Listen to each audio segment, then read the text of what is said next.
Welcome to New Tracks Modeling. New Tracks provides unique mentoring opportunities to enhance your modeling skills by connecting with talented modelers and manufacturers from around the globe who generously share their knowledge and artistic expertise. Build your confidence, refine modeling techniques, and share your projects with a supportive community of fellow modelers, all while enjoying the world's most rewarding hobby.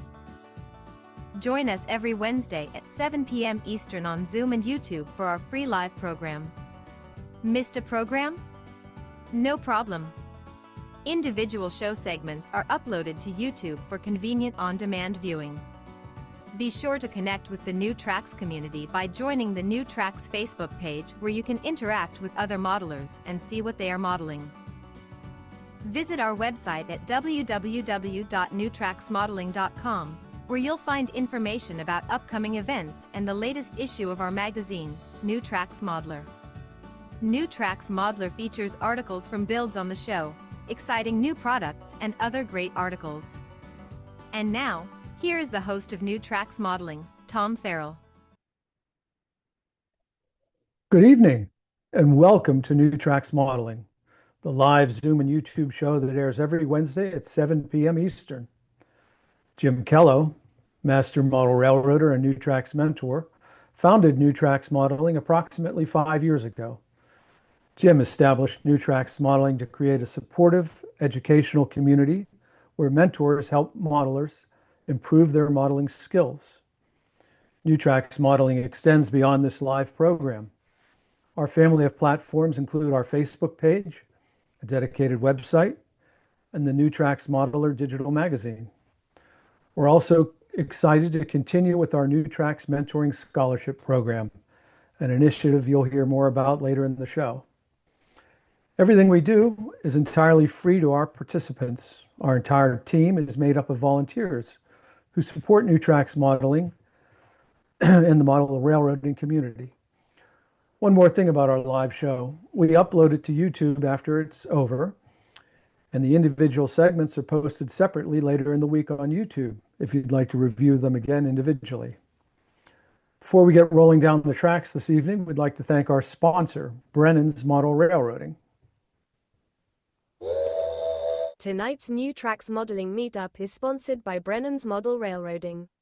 For over 25 years, Brennan's Model Railroading has been offering unique products focused on the O-scale market. Their flagship product, Brennan's Better Ballast, was an instant hit and continues to be the industry leader. The prototypical size and natural color blend of real crushed granite make it the choice for discerning modelers. Since then, Brennan's has developed a complementary line of natural ground cover materials. Brennan's also has craftsman kits that anyone can build. The complete photographically illustrated instructions assume you've never done this before, and explain in step-by-step detail how to create an outstanding model. The Frank Ellison Tribute series of kits are amazing additions to any layout. These kits take Frank Ellison's scratch-built iconic structures to a new level using modern methods and materials with Dennis Brennan's additional details and amazing instructions. See the complete line of products on the Brennan's Model Railroad. Couple words on Brennan's Model Railroading. I personally am going to purchase some of their ballast for the back half of the Rustic Buff and Old Gothic. I'm going to give that a try myself, support our sponsor, and it's my understanding it truly is the best ballast on the market. And then a little word on his kits. There are no better instructions in the marketplace than the instructions on a Brennan's Model Railroad laser cut kit.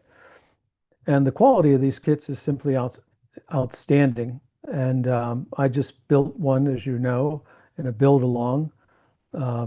And I was astounded at the quality. I mean, not that I expected anything less, but there really is a value there. So I encourage you this holiday season to treat yourself. Go to the Brennan's Model Railroading website and support our sponsor and wind up with a very high quality product. Now, I'd like to look ahead on what's on for this evening's program. First up, we're going to have Bill Davis. He has a photograph that he's been wishing to discuss as modeling applications. It's a Fascinating photograph and a lot of depth to it. I think you're really going to enjoy that one. Dave, our longtime contributor, is going to demonstrate modeling rail buses in O scale. This is part one of two, and it's just superb scratch building, utilizing ready to purchase mechanisms and basically a big kit bash and scratch build. Then Jamie Bothwell, longtime contributor to the show in F scale, a visit to Hugh Sin's layout. And then finally, Doc Lovelace, who is getting to be a regular on the show as far as the presenter is concerned. His Hellgate Bridge, the 21 or 22-foot long model that he's working, building. He's going to give us an update, show us some of the new pieces, components that he's assembled and he's putting together, and it's just really an amazing model. So that's what we've got on store for this evening. And Phil, if you'd like to say a few words to encourage further participation for our live program on our Zoom and YouTube participants, you're welcome to. That's called an ambush. I'm just adding, I was just adding myself on. So yeah, thanks, Tom. You know, one of the things that we really ask people to do is, if you're on the show, on the meetup here, or a New Tracks modeler, take the time to join us and actually participate in being a mentor on the show. You know, presenting on the show live is something that's easy to do. You can see we've got some new folks that have started coming on. I think every one of them, we can talk about it after the show, after we get done tonight. Ask them. It's really not hard to do. If you look on the screen, basically, if you shoot the QR code or just use that tinyurl.com NTM present, you enter that, there's a place where you can propose. It's a little Google form you can fill out and propose what you'd like to talk about, and really any topic. We were actually talking before we started this evening with the formal meetup that we put on YouTube. And one of the things people said was, hey, you know, it'd be great to have more information about things like, you know, track work and how you do bench work and how you do scenery, and get a much broader view. So if you have a topic there, if you've done a clinic at a convention in the past, if you've done a clinic for your local division or some other thing, propose it and bring it on and do it here on New Tracks. You get the benefit of doing it for a great and appreciative audience, but it also goes on YouTube, and it'll be something you can refer to in the future. So go ahead and take the chance to do that. It just takes a couple of minutes to propose it. And once you propose it, we'll get you on the schedule and work with you to get your presentation materials together. So back to you, Tom. Thank you, Phil. And one more item before we notch the throttle forward and start tonight's journey.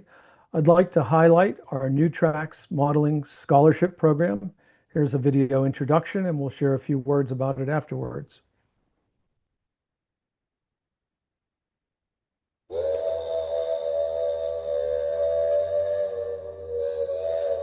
The New Tracks Modeling Mentoring Scholarship is the only national scholarship for model railroaders from a volunteer nonprofit organization.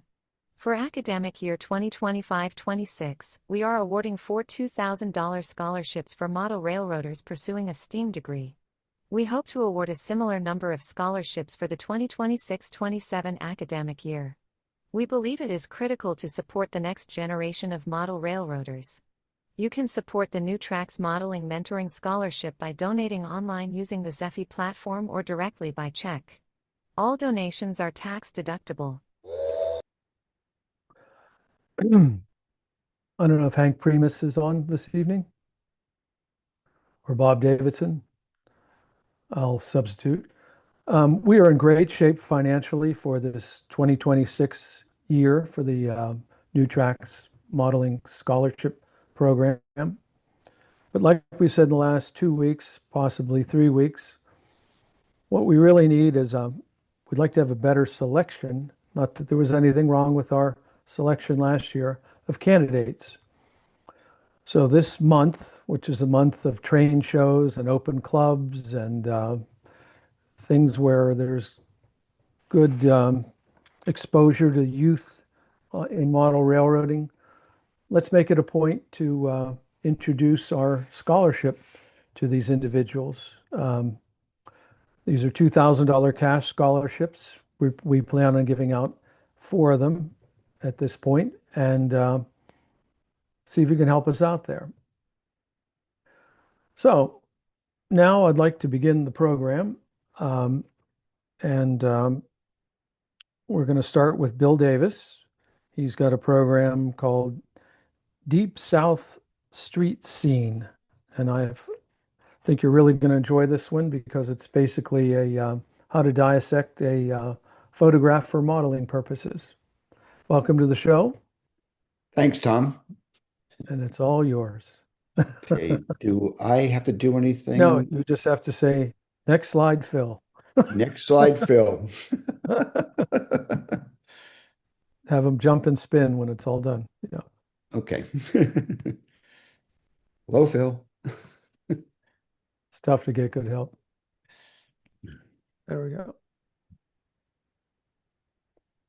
So, this is a scene that I found a picture of years ago, and I have just been fascinated by this scene, and I have looked at it over and over and over, and every time I look at it, I find something else in it.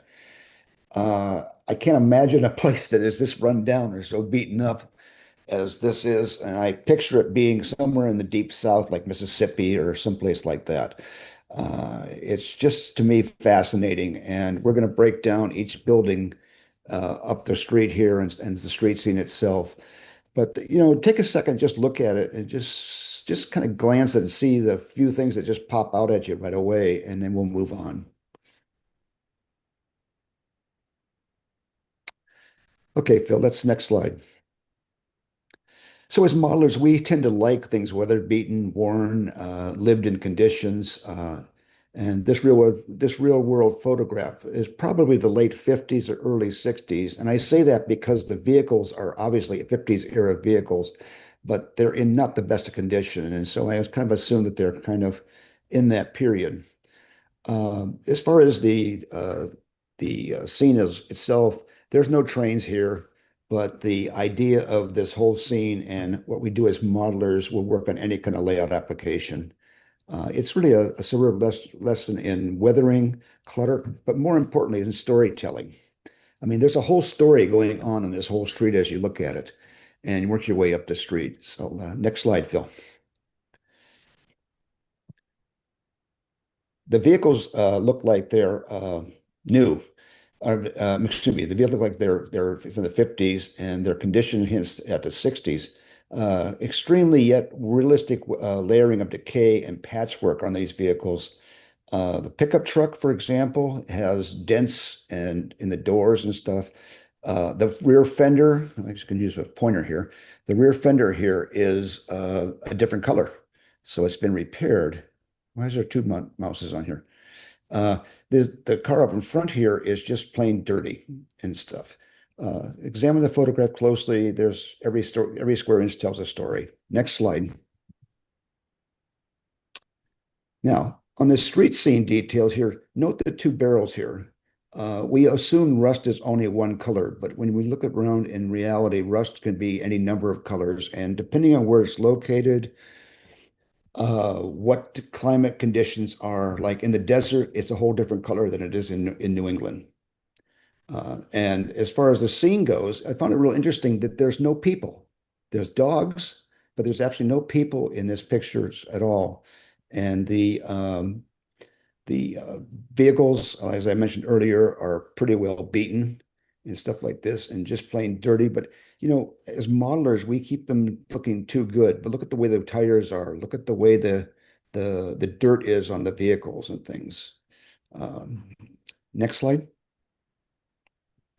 So, as I just mentioned, the dirty wheels and the dirt on the car and the damage in the vehicles and just everything there. But also notice that little dirt trail here that goes up the road here into these houses up here. Um, so, that there's just a lesson here, a variation of grime and revealing realistically the reality of everyday life. Uh, we tend to just weather things just to weather them, but that's not the situation here. This is something that has aged over time. Next slide. So this first building really fascinated me. It's obviously a store to me because it has the signs on the front there. There's the two-tone roof, so it has been repairs and stuff. But what happened? The guy ran out of paint here. What's the story here? It's just kind of weird that this paints that one spot. And then there's these very Southern style with the brick piers, but busted out boards on the front porch, a bunch of junk stashed underneath the porch. I don't see that modeled all that often.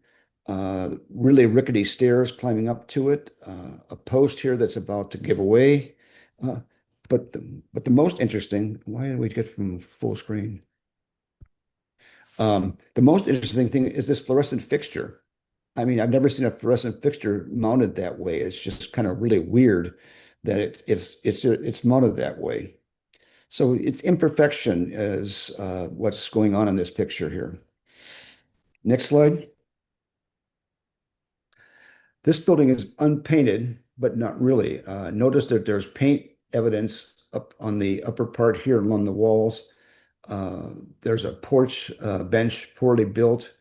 I'm a retired professional carpenter. I cringe at looking at what that bench is built like as a builder, but as a modeler, it's awesome and stuff. Windows and screens on this building look like they're freshly painted. The whole rest of the building is in pretty bad shape. The roof look like it's been re-roofed, but the main building itself is in pretty bad shape. And then there's just junk and trash everywhere around it, on it, and stuff. But the most interesting thing is this looks like it's a electric meter, but it's really a weird location for electric meter to be and stuff. So lesson is random. It's just the random details everywhere. Next slide. This building is really thing. If you look at it, it's collapsing. It looks like it's starting to fall down. Yet the roof has been repaired. There is things on the porch, so somebody's obviously living here and stuff. There's old white paint on it, so at one time it was painted white. There's patchwork tar paper roofing. But notice here that on the first two buildings, the roofing went horizontal, but this one, it runs vertical on it. So, there's I think a car seat looks like on the porch, which is kind of interesting. Most times in the South, it's a couch. But anyway, it looks like a car seat there. And there's just junk, broken gate, clutter everywhere. It's just a mixture of directions and materials and repairs. There's just a whole story in that building itself to consider. Next slide. Okay, the fourth and fifth building are basically the same style of construction, but they're in better shape. This one looks like it has repairs done here. These boards here look like repairs and things. But there is damaged siding left of the windows up here and on this over here. The porch is filled with objects. And what I found interesting is there's no railings on the stairs, but there is one board railing around the porch. But look at the way the post is here. It's leaning out. It's like it's about ready to collapse and stuff. So it's really rickety and run down. It's just classic. And once again, you got the roof going the opposite direction than most times you see, because most time we see tar paper roofs done horizontal. Next slide. Now we're still in the same two buildings, but this fifth building here, well, the fourth building's still here. The building is not in the best of shape, but notice there's a brand new board across the front here. So they've done this major repairs. The post looks like it's ready to give away, but yet they've repaired this part over here. The front wall siding is different from the rest of the building, which really adds character to the building. I didn't catch that for a long time until one day I noticed, wow, the front wall is horizontal siding, looks like clapboard. Well, the sides are just boards run vertically. The porch here, the protection of the bottom of the porch is missing boards and broken boards and things. And here's that broken gate we talked about earlier and stuff. There's just a lot of detail everywhere you look at this. And then you can't see it in this picture here, but when we get to the main picture, there's a roof on a building look behind here, which probably means there's another street or an addition or something like that. And there's a chimney on that building as well. Next slide. So paint, roof, and design differences. That's all the way up and down the street here. We have that. The only building, number one, appears to be intentionally included paint. Others were painted a long time ago. The last building roof is darker, possibly different material. I have a feeling this might be a shingled roof here, but I didn't even notice this until the other day. But there's chimney here, and here's that roof to the building that's behind, and a chimney on that, and it looks like a chimney here too. So and it looks like I just now noticed here, it looks like a part of a chimney here also. So as you just look at the picture, there's things keep popping out at what's going on here. Matching and non-matching structures indicate a general different story. Next slide. So now the other thing here I noticed too is notice all the wiring. There's wiring going up here. There's wiring across the poles. There's wiring. Oh, you can barely see it, but there's wiring going from pole to pole. And that's something that's usually not modeled. You see people model telephone poles, but don't put the actual wires in place. And the wires are really important, and they really add a lot of detail to a scene. Next slide. So why this scene works. A master class of weathering clutter creates a believable neglect. Small unexpected details like meter readings, tar paper instructions, mismatched siding, enhance realism. Scenes like this highlight powerful layout features. Now, I asked Tom Farrell to share his Shantytown because there's no modeling in this thing, but I've seen a lot of modeling done of this thing, but nothing quite as well as Tom has done his Shantytown. So we're going to look at a few pictures of that next. Ideas Inspire award-winning work. So I guess you can talk about these, Tom, if you want. No, you can go ahead. Just describe what you see. Well, I got a pile of junk right down here. You got broken windows in the building up here. You've got looks like Great Wall here, type of thing. You've got a Coke machine but look how weathered out the Coke machine is. There's looks like spillage of some kind of like cement or something like this. Broken rail fence here. Rocks and things. There's a sign over here that looks like it's partly there. I'm not sure what this is here, but oh, that's a boxcar body, isn't it? Yeah, that's a boxcar body that's been put there as a detail. Very cool. Next one. So this is, I guess, next over there, but you got the outhouse, very important. But old tires and pegs and broken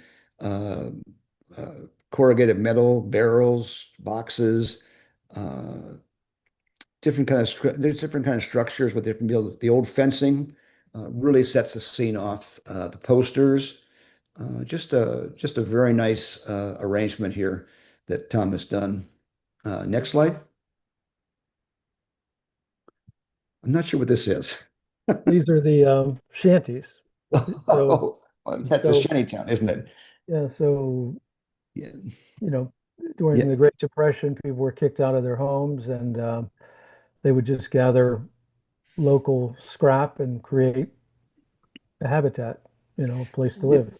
Yeah, I have a picture that's not part of this thing that it was taken in Indiana during the Depression, and there's even a car body beside this structure and stuff. But the building itself looks like it's a old railroad car body or something like this that's just out on blocks.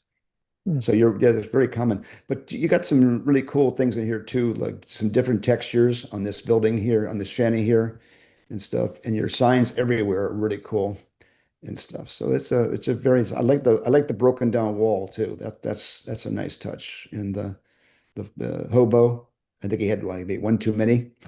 Yeah, right. That's my whole place. Everybody's a tramp or and potentially drunk. Exactly. Okay, Father. Okay. What's that nice sign there in that car? That just doesn't fit in here, Tom. You got to change that.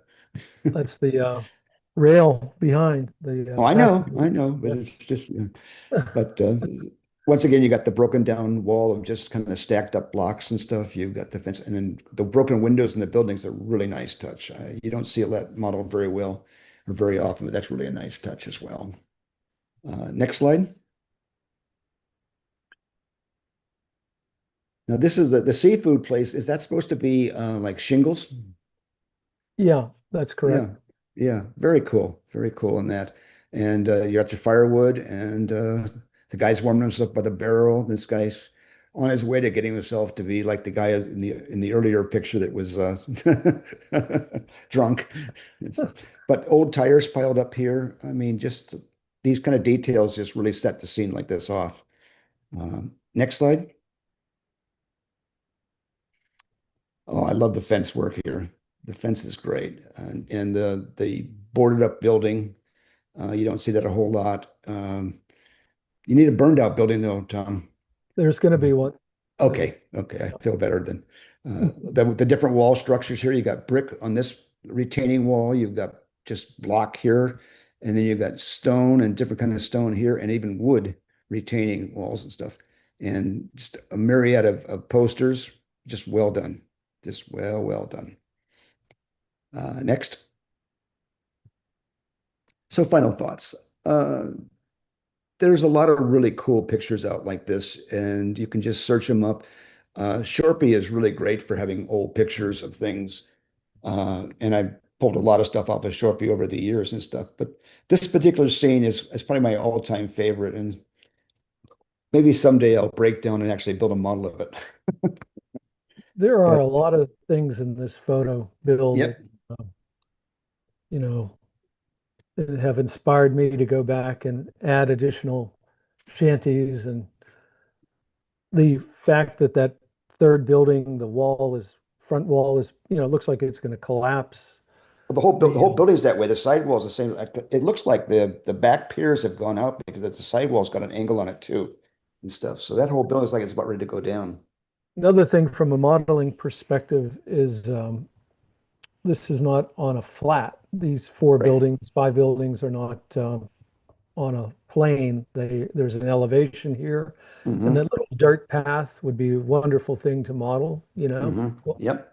And that's a detail that I filed away.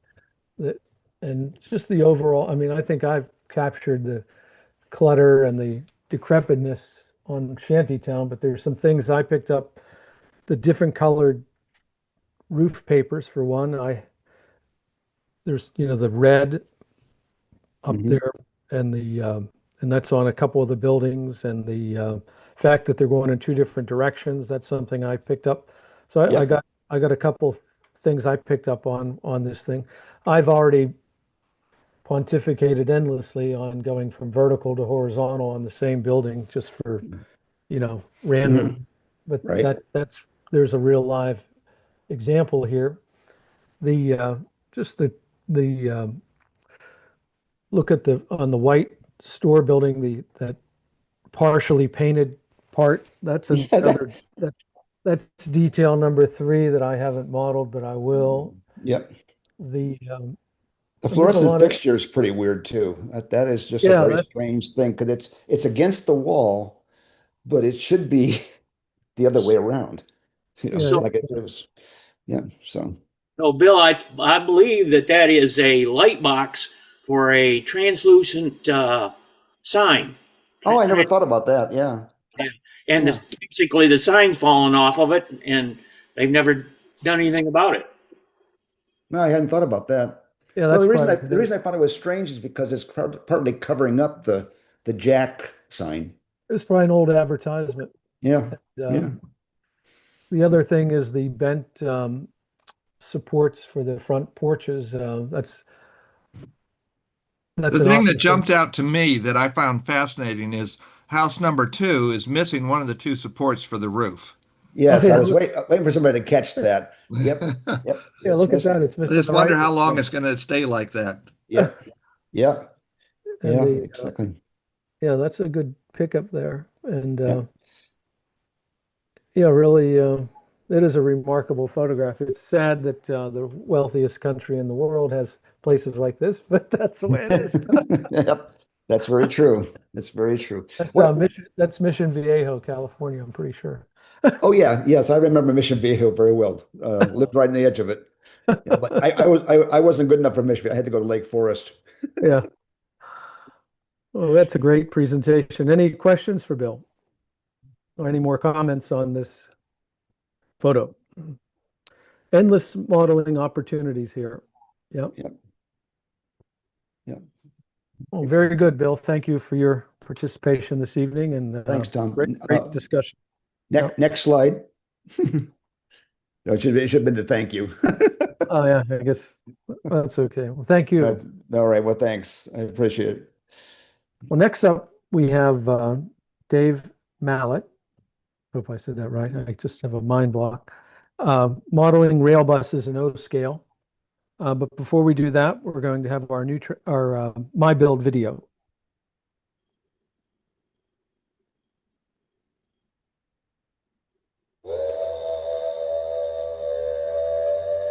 Don't miss the monthly New Tracks Modeling MyBuild event. MyBuild is where the modelers of New Tracks show what they have been building. See amazing modeling with some MyBuilds featuring specific topics for modeling.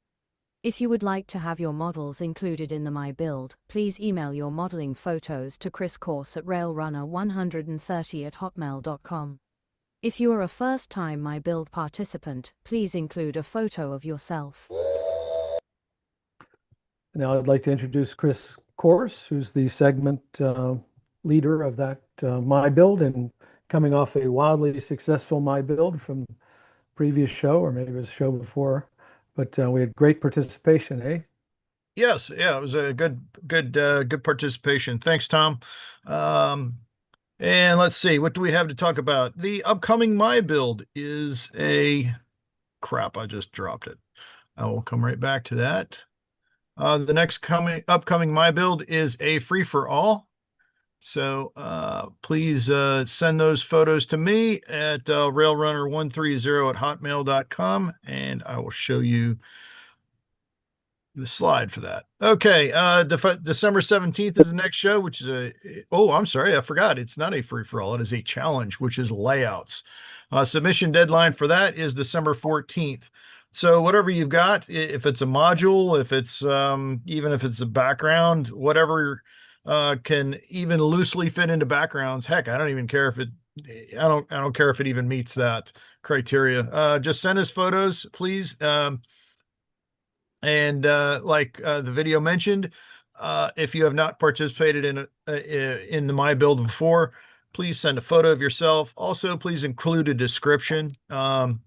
And if you'd like to participate but do not wish to speak, please send me that description as well. Let me know, hey, I'd rather not speak. That's fine. I just want to be able to talk semi-intelligently about it. And we've got some fantastic modelers out there, and I know they're in the audience, and we really would appreciate your participation. So let's keep the momentum going. The last show was a great show. So please let's build on that. Send us what you've got, what you're working on, what maybe something you've seen at a layout. I went to a couple weeks ago. I went to one up in Plymouth Meeting, and it was a fantastic layout of the Rutland line. And I'll tell you, I've been to Rutland, been going to Rutland my entire life, and I'll tell you, when I got to see this guy's layout, I knew exactly where I was. In fact, I have a critique for him I need to send him. because my grandfather's barbershop he's got the building, but he doesn't have the shop. So anyway, There you so thanks, Tom. I'll turn it back over to you. And as most of you may know, Chris is the proprietor of Cono Wingo. Is that correct? Yes, you got it. Cono Wingo models. And he has a new series out of these HO scale storefronts. How are they selling? How are they coming along, Chris? It's a little slow. There's actually, initially I had planned on releasing 12 as one set, but my wife talked me into doing 3 sets of 4. And so I've got 2 of those sets out. I'm working on the 3rd. I've got a new building I'll show you here tonight. It's that's going to be the saloon. That's going to be Joe Bell's, thus the bell in the middle there. I'll drink to that. Yes, indeed. And then I've got a general store I need to finish up as well. So we're getting there. But hopefully before the end of the year, we'll have all 3 of them out. And then I can concentrate on other things like the ore car. So. On my saloon on the Rustic Buff and Old Gothic, I have a sign that says, if you want to drink all day, you got to start in the morning. Nice. Sorry, Father Ron. Okay, so next up we have modeling rail buses in O scale. Dave, welcome to the show. Hello, everybody. So in the early part, something a little different in your model railroading? Oh, sorry. The National Excuse me. We Association got of a. Escagers suggests you take a look at S-scale. Oh, he's running An that. S-scale Well, model is just 36% longer than an HO model, but it's 2.5 times the volume. no, The larger size. that was a miscue. My fault. I ran the wrong thing. I apologize. You know, being tired here. you're fired. So let's have a It's all restart. So Dave, welcome to the show. There we go. And tonight's feature from Dave is modeling rail buses in O scale. And And 30. yeah, still O scale, but specifically ON30. Yes. Okay. So we get first picture up.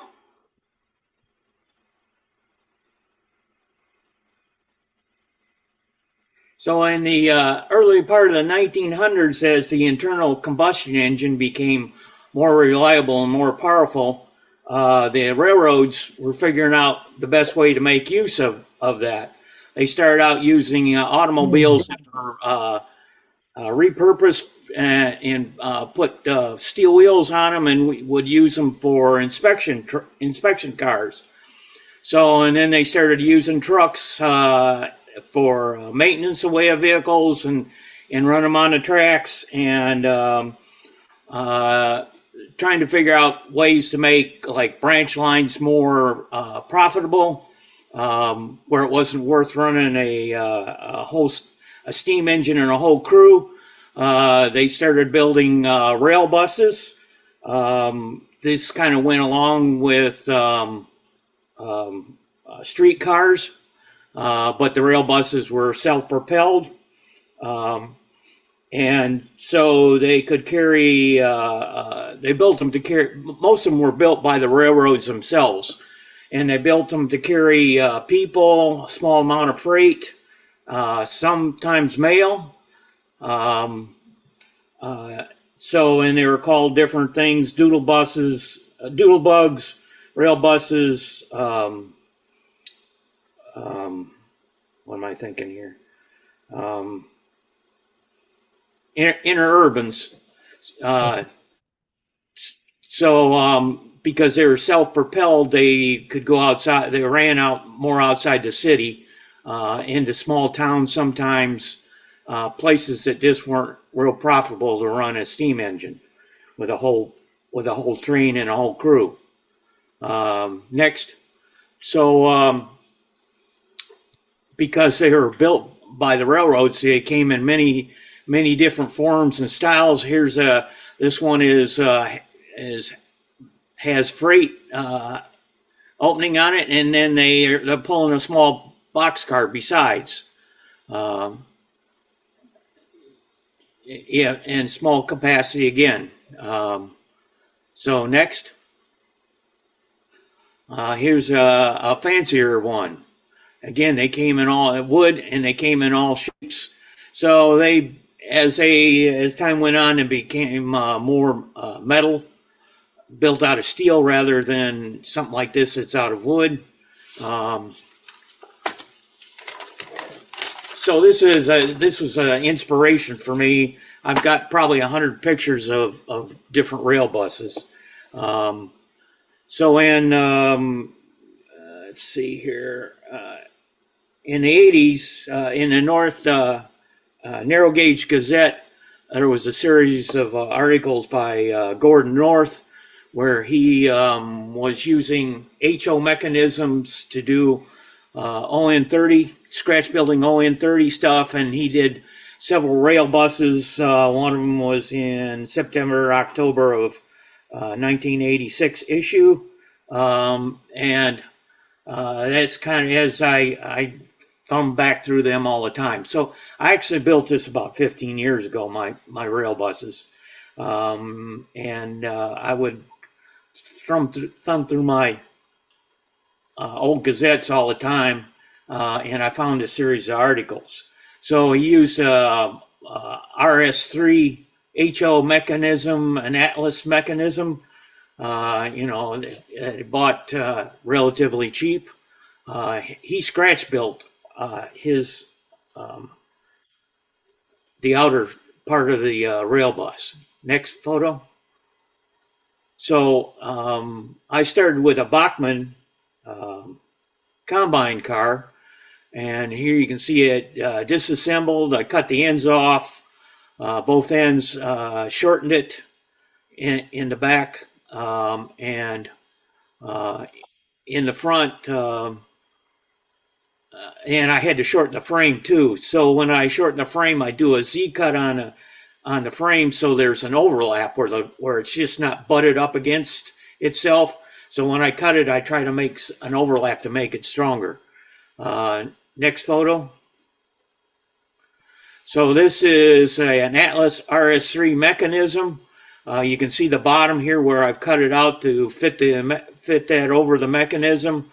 It's got I believe it's a Digitrax DC decoder on the top of it, so I could run it using DCC.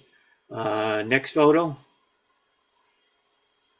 So this is of it upside down. You can see the drive, and the brass screws are kind of just screwed into the plastic to hold it temporarily. So this is sort of the seat of the pants stuff where I'm just kind of putting it together and see how it fits and how it looks. And if I don't like it, I cut it out and do something else. Next photo. So this is shown where I cut a window out on which is on the right side. It actually goes on the left side of the bus, but you can see where I've installed one here on the right side of the bus. So, and you can see how nicely this fits. So I cut everything when I'm doing something like this. I cut everything long, where there's extra material, and file and fit. And I just keep filing it until I get it to fit as good as I can. I try to use whatever seams that are there from the original bus, like the siding, and just take my time and file and fit it. Next photo. So this is just showing the mock-up. You can see the windows in the side of it. It's sitting on the drive mechanism. I have taken an old dinky toy, a Fordson dinky toy, and pushed some clay over the grill on it, and captured the grill and the headlights. And then I took a little bit of automotive body filler, resin body filler, and squeezed it into the clay mold to make this grill for this. The front is just a piece of the side actually put across there to see what it's going to look like. And at this point, it's just flat and it's down to the level where I need it. Next photo. So at the same time I'm doing the bus, I have a passenger car that I have also I've shortened it, and I'm going to do the same basic type of roof on it, which is coming up. Here I've already installed couplers, which I'm using ON3 couplers, and putting them at the height of the Bachmann couplers, which are HO couplers. That's what they put on the ON30 stuff that they sell. So I take and lower the couplers and bend up the trip pin on them and cut them off so I have clearance. And they will hook up, they will connect with the HO couplers. So I can still run my my ON30 equipment with the stock couplers and the ON3 couplers. So, and the ON3 couplers work much better. Next photo. So this is the front end, and this was probably the biggest challenge of all this. You can see the part that's sticking out there. There's a white piece of plastic on the top, and on the bottom there's a gray piece of plastic. So I cut this for the contour that I wanted the front end. You can see where it kind of sticks out in the center there. And then 3 pieces of the siding that I cut. I had to bevel the edges so that they would fit together.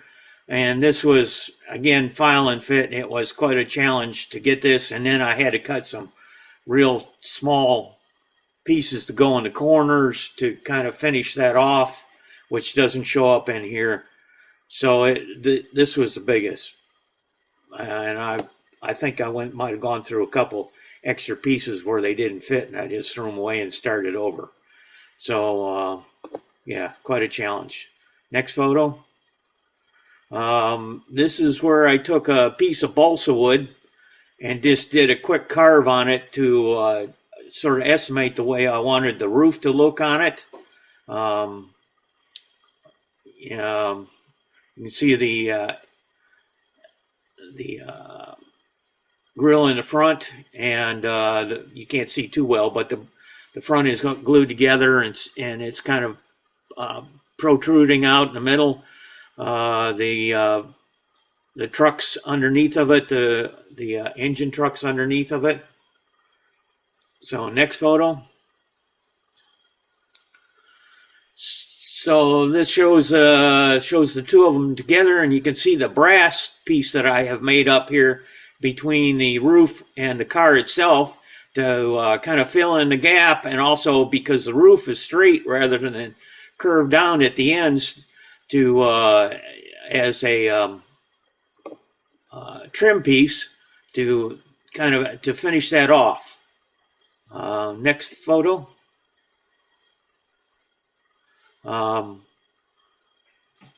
So you can see how nice that that trim finishes that out. I've bent a piece to go across the front, and again you can see how the front pieces all fit together.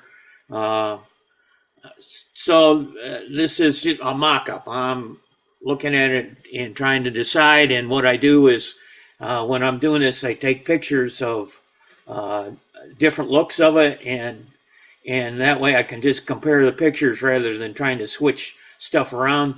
So I've made a second grill up without the headlights, and I painted, sanded them, smoothed them up a little bit. So there's a grill without the headlights on the front of it, and then you can see the one sitting off on the side there with the headlights. Also here I'm trying a big headlight out on the roof of the cab, and a bumper that I've already painted black that I bent out of brass. So next photo. So this is the seats. I've cut them out, basically cut the aisle out so that it would clear the mechanism and the gear tower that goes down to the trucks. Next photo. So this is looking down through the top. It doesn't have a roof on it at this style, and you can see how the seats are clearance there to clear the mechanism, the tower in the back. And this photo was taken recently, and where I have switched out the original DCC board and put Blunami in. Next photo. So this is what it looks like. And I have a piece of plastic, basically it's a PC board without any copper on it, and I've cut slots in it to sit down over the motor mount frames which is where the DCC board had sat, and I've just put the Blunami on top of it, and in front of that, to your right, is the speaker. I've cut a hole in the board where the sound will come down through the board, and then I have a Keep Alive, which is the pink purple thing in the front. And just generally, you can see how all of it fits together. And behind it, you can see the rail bus, the body itself, with the center of the seats cut out, clearance to go slide down over top of this.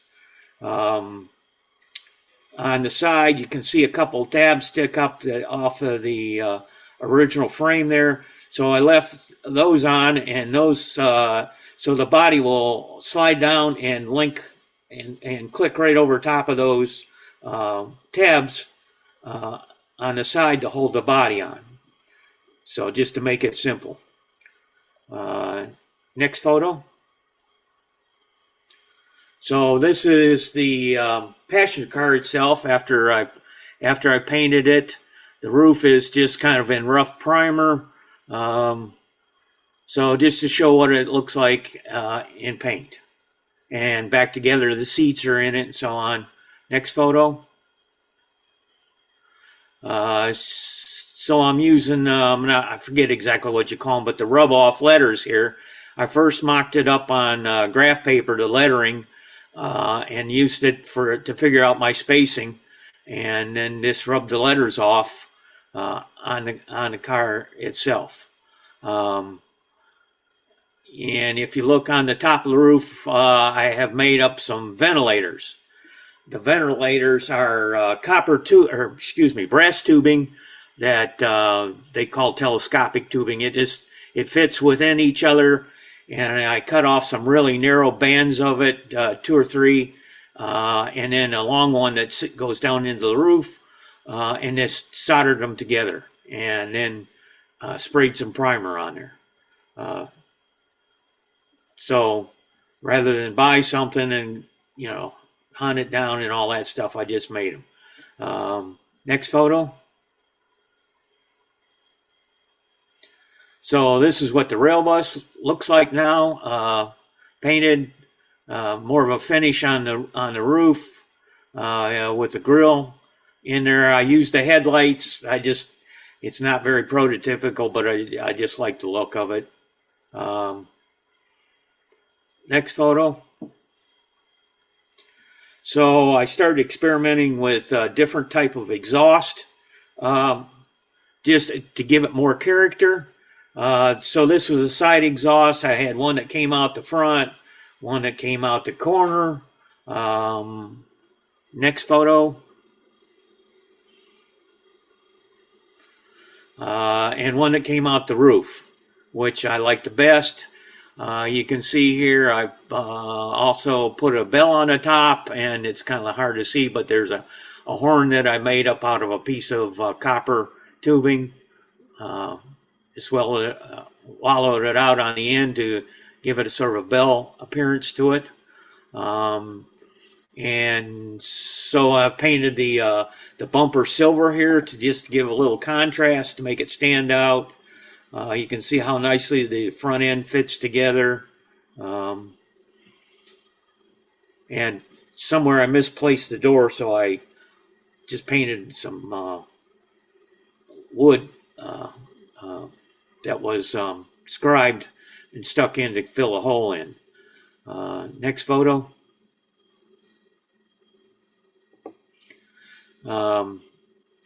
So this is shown with the final brackets that I made for the exhaust with the muffler, and I just bent some brass pieces to make brackets to hold it up off the roof. Next photo.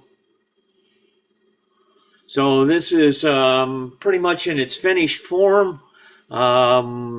Extra detailed parts, I made up handrails on the side that I just bent out of, actually it's steel wire that I use in my welder, my MIG welder. A couple grab irons on the front bumper, just some brass flat stock that I bent up for the steps. And what I've done here is I've taken ink and alcohol and done just a real light wash over to give it a little bit of age and wear, and just kind of rub the letters a little bit. I didn't want this to look like it was on its last leg. I just wanted it to look like it was used but well maintained. A little bit of rust on the brackets on the exhaust on the roof. Yeah. Next photo is just a view from the side. Added some people in it just to give it some character. Next photo. And so this is from the other side, and you can see the ventilators I've added to it. I do have a engineer in here, but he sits back so you can't see him from this angle. So and a cow catcher in the front, which is kind of hard to see from this angle. The ventilators on the roof, and next photo. The passenger car has its finished off with the lettering, people in it.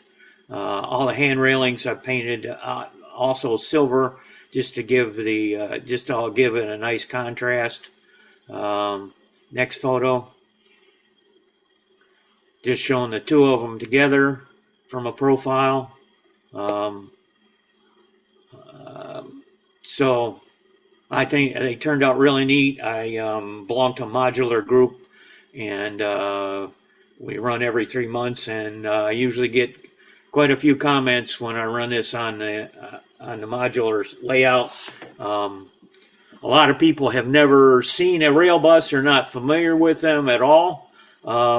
So I get all kinds of questions about it, and most people think it's really neat, and it's just it's a real simple piece to run. You don't have to run a whole long train with a steam engine. So it's really fun to run. And then I've also built another rail bus that we're going to do another show on, and another car that follows along behind this, and sort of in this theme. Yeah. So that's it. If anybody got any questions? Nicely done. Thank you. Thank you. David, you'll be interested to know that I purchased an RS3 today off of eBay, brand new. Cool. Be sending it your way. Cool. And so Tom was commenting that he'd like to have one to run around his layout, so I volunteered, like I don't have enough to do, but I like building them, so I volunteered that I would build him one. Reverse that. You volunteered to build me one, then I said that would be great. but I'm looking forward to it. So, no, I think they're really, really interesting, really neat, and I'm interested in. We'll have a Really, part two. Go ahead. pretty simple to build. It just takes time to if you want it to look good, it just takes time to file and fit everything. That's what I like to term it, is just to file and fit, so everything fits real nice and square and snug, and you don't see seams. And especially once you get it painted, you can kind of fill in stuff with some filler, some model filler, if you got something that doesn't fit quite right. But yeah, which I really didn't do on any of this stuff. I just filed it and made it fit. If it didn't fit, then I threw it away and started again.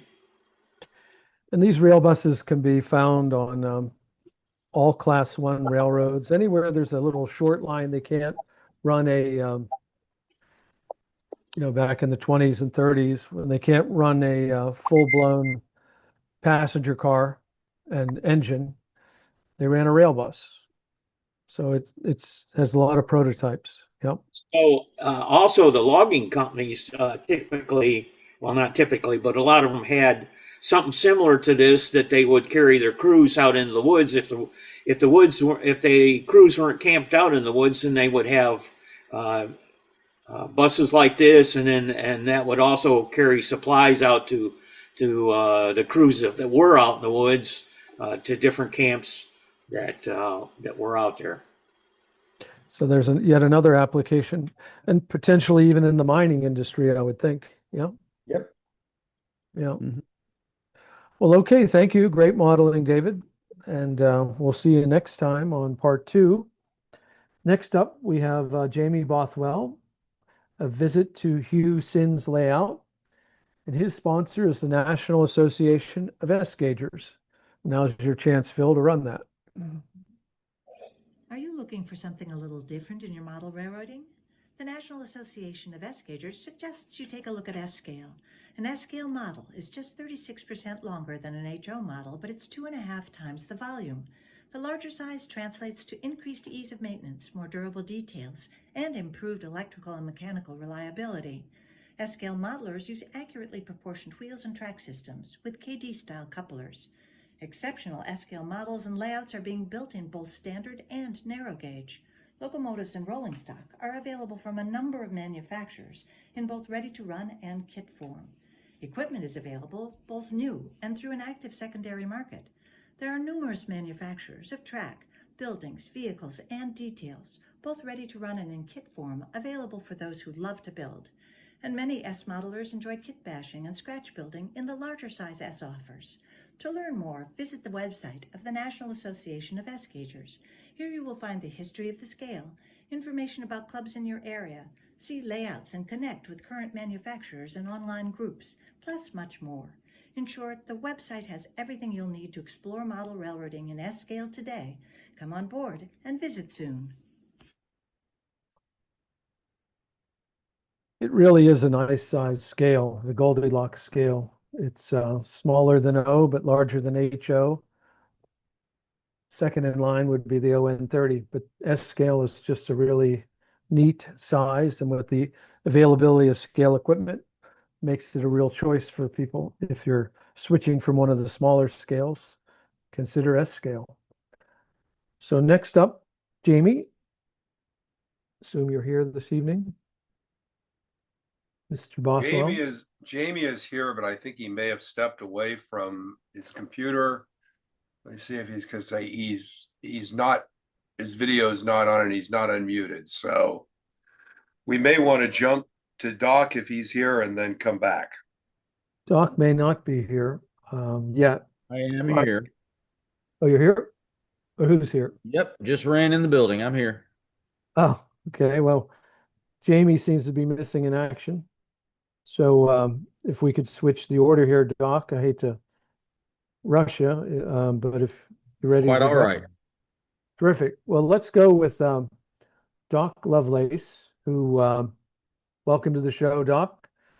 And News and Views and Scale. He's going to have part 2 here of his Hellgate Bridge. He calls it March 1st, 1912. And tell us why March 1st, 1912 is an important date.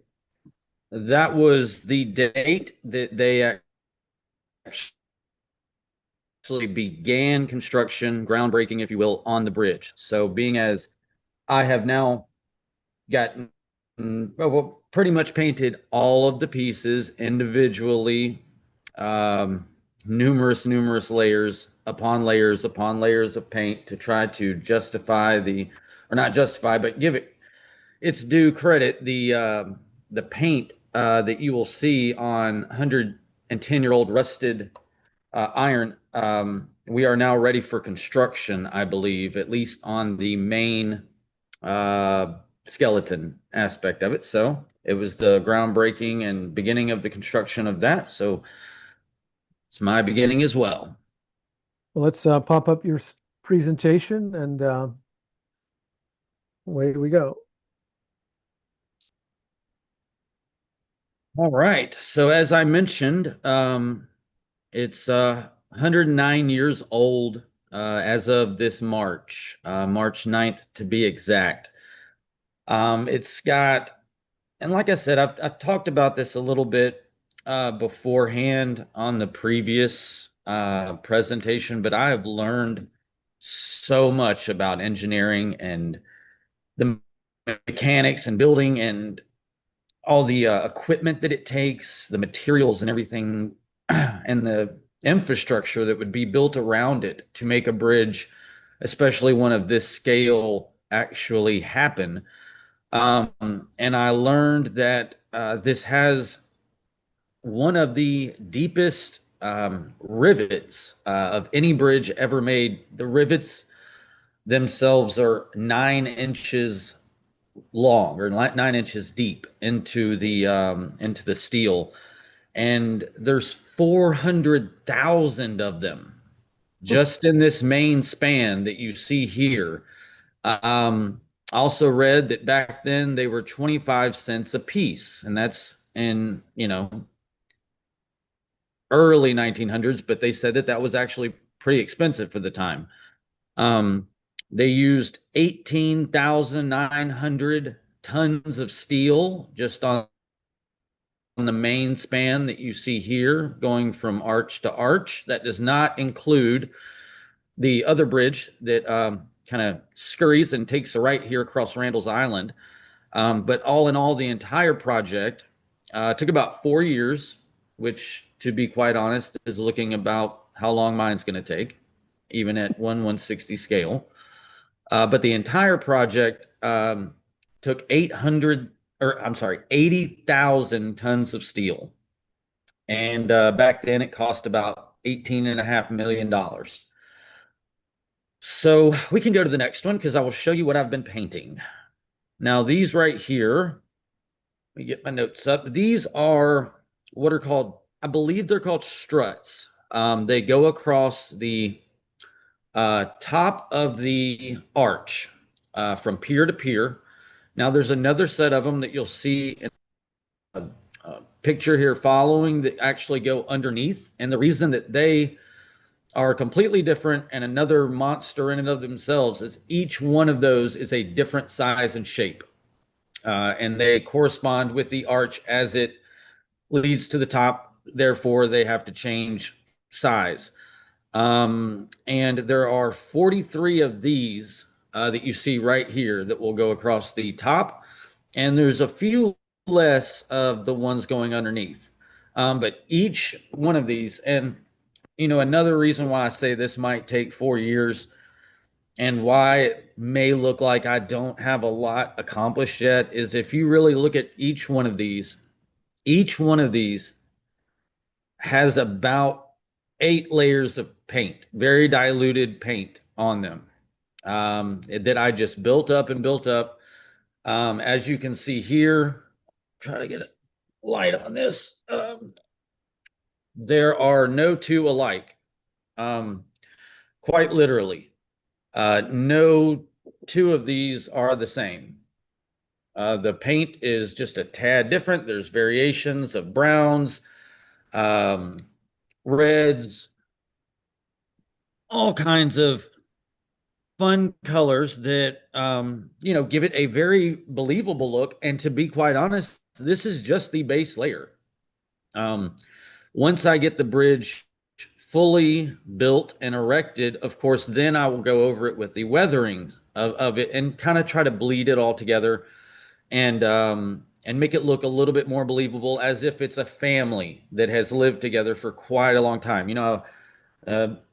Man and woman start to look together, look alike after they've been together for 60 years or something. The bridge will do the same as well. So you can go to the next one.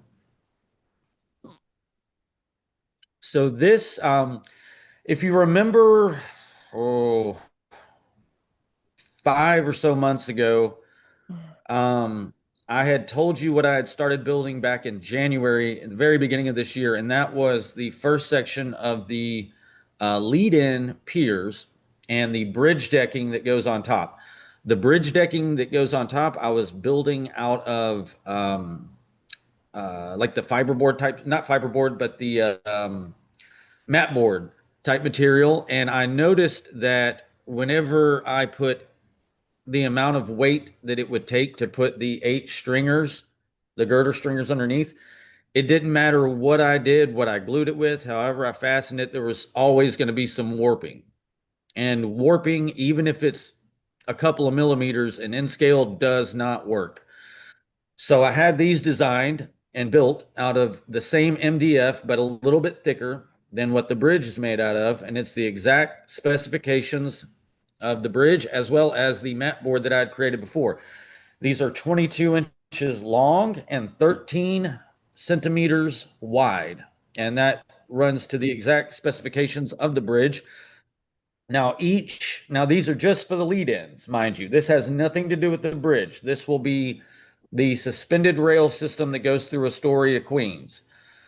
I have, I believe, 11 of these, which comes out to 242 inches. So when you hear Tom talking about this 20-foot long bridge or whatever, yes, the bridge itself will only span about 6.5, 7 feet itself, the main span. But this is where that other part comes in. All of this will be elevated rail above Astoria, Queens, and it will stretch and stretch and stretch and stretch. So I chose this method and had these little teeth that you see right there, interlocking teeth, as a way to allow it a little bit of flexibility, but also still keep it pretty rigid once they are fastened in place and glued. It will support the bridge, I believe, much better than mat board. And I thought that it would work, but after, you start dealing with the weights and the sizes involved in this project, it just wasn't going to work with mat board, unfortunately. All right, next one. All right, so these are those bottom struts that I was talking about. Basically, just wanted to show here that they are all different. They are all painted differently. They all have their own little chips and their own little different colorations on them. So these go on the bottom of that main span arch, and they will also be weathered once in place. You can go to the next one. So this is a side-by-side of those top layer struts. I wanted to show you just another example of how each one is completely different, and wanted to kind of show you the paint scheme on some of them. It's very, very diluted paint, very diluted paint. And that's mainly why it took so long to really do this. You have to paint the sides, the insides, the outsides. Every little square inch has to be covered with paint. And as I said before, this is just the base layer of corrosion, weathering, rust, and everything. There will be another paint job or weathering effect going over the entirety of it to blend it all together. You can go to the next one. So this here, these are the main span side pieces, and the little zigzag kind of portions you see there, I believe, are called suspenders. But I wanted to basically show this, and I've got one sitting here too. Thought I did, maybe I don't. But you can see there that all of those are painted to the exact same specifications. Each one is a little bit different. They were all primed and then painstakingly over the course of about a month and a half, layer by layer by layer by layer, built up to give it this myriad of different colors and corrosion effects. So I also wanted to kind of show the size too there. It's kind of hard and difficult to see, but there you go. About how absolutely massive this is on this scale. I mean, even in scale, it's at first I was like, I can do that. But it is kind of starting to blow my mind a little bit how big this is going to be. And you can see that there are little notches there on the tops and the bottoms. This is where those struts go. That's where they fit into place. And it's also given me a really good idea about how I'm going to affix the magnets whenever we get to that stage where some things that cannot or I do not want glued that I will have magnetized, that's how they will be put in. So you can go to the next one. Just a close-up of some of that very diluted paint, different mauve colors, deep rust colors, even some black, all kinds of different colors, just a little close-up of that. All right, you can go to the next.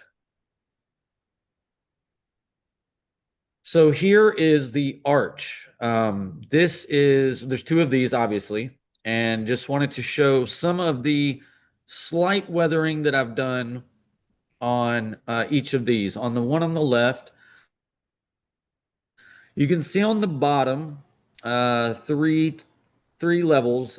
It's a little bit difficult to see here. Maybe you can see it, but there's actually some light green, brown, definitely black, and all kinds of different colors, because I noticed when researching this, as it gets lower and lower toward the ground, vegetation has a way of being its own weathering device.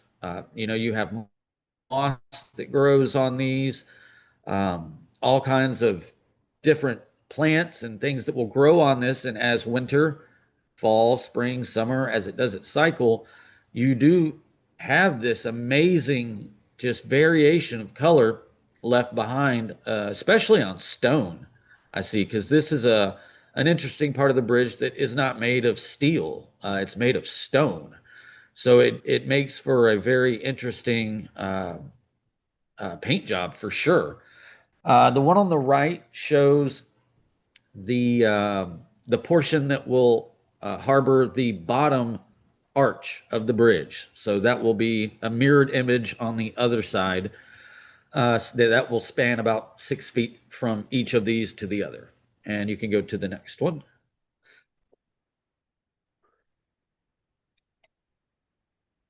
So one on the left is just the base. On the right are the roof systems, I suppose, the tops of each of those archways.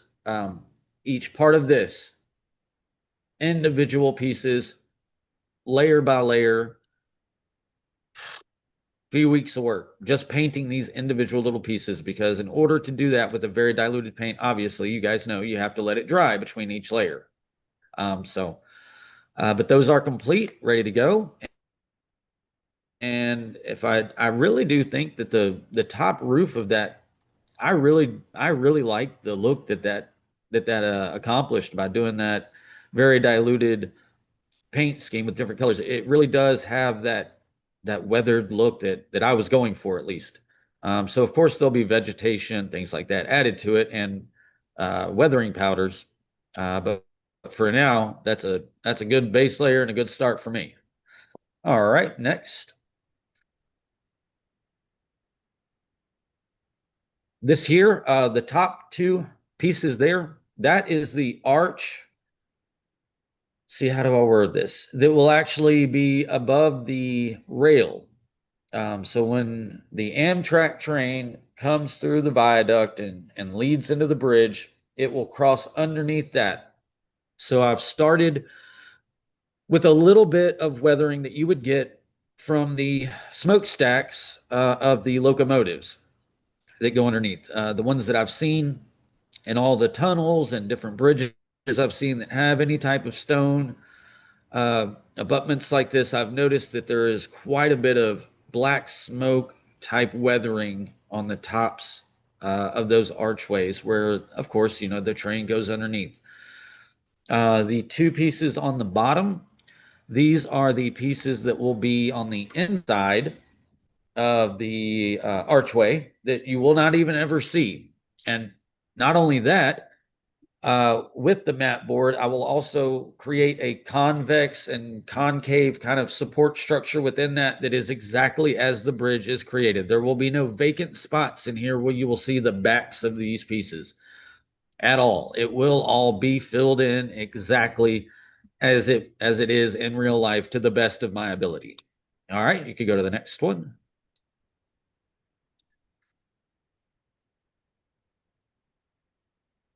So here I just wanted to show kind of the length of the main span here. Now these are, on the left picture, you see a row of 4 stringers. One, unfortunately, has had an accident and he's about to be repaired. But there's 4 sets of stringers that are made of 8 sets of girders and then the lateral plating system that goes on top. This is the lateral plating system that I also had developed and designed and made for this bridge. That is an exact replica of what is used on the bridge. On the right side of that left picture, you'll see I'm beginning to make the side railings, which almost appear to be walkways that run on either side of the bridge. That is what I thought they were. As I did research on this bridge, I realized that there are no walkways on this bridge. So I thought that these were maintenance walkways or even possibly pedestrian walkways. Apparently, I was wrong. They do not exist. Whatever the purposes of these, I have not found that out yet. All I know is that they do exist. And you can just see there the sheer size and length of these. It's difficult to even store while you're in the midst of building it, to be honest. But all right, next one.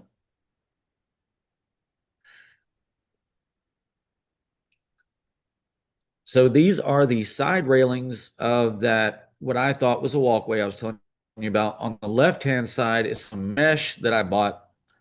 It's wire mesh, metal mesh. It is not a fabric. And what I'm doing is I'm cutting that down to size, and that will run along the outside of each of the outermost railings on the bridge. It's prototypical to the bridge.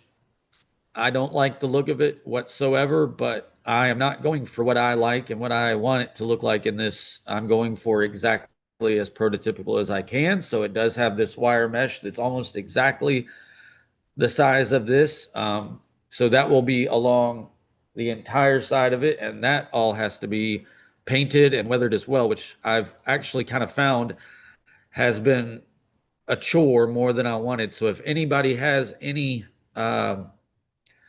nice little hints on how to paint that kind of material and get it to stick, please let me know afterwards. But next.